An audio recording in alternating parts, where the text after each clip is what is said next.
US President Donald Trump stood before the press in a clear, direct tone as the arrival of Saudi Arabia's Crown Prince Mohammed bin Salman, commonly known as MBS, draws near. The president opened by saying they wanted to buy a lot of jets. We make the best jets. We make the best missiles. With those words, he made plain that defense equipment and arms sales are set to dominate the visit agenda as much as any diplomatic handshake.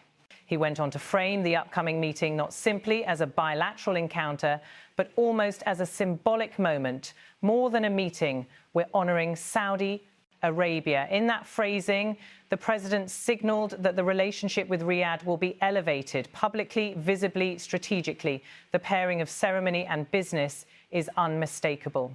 When pressed on specifics, the president admitted the purchase of advanced fighter jets is under active consideration. He said they want to buy a lot of F-35, but they want to buy actually more than that, fighter jets. While he did not confirm a signed deal, the language leaves little doubt. The door is open and the request is firmly on the desk. Turning to diplomacy, a reporter asked whether the famed Abraham Accords will form part of the conversation.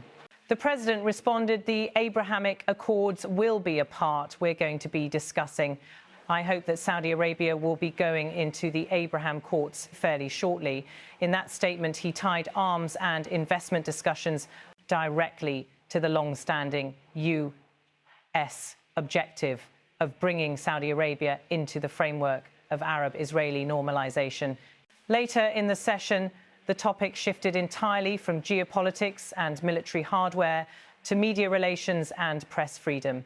The president accused the BBC of distorting his words. He said, what BBC did, nobody would even think a thing like that was done. They actually changed the words coming out of my mouth. He added, we'll sue them for anywhere between $1 billion and $5 billion, probably sometime next week. He went further. They changed the words coming out of my mouth.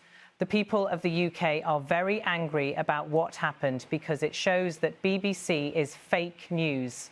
When asked if he had raised the issue with UK Prime Minister Keir Starmer, he replied, I have not, but I'll call him. I'm going to call him over the weekend. He actually would have called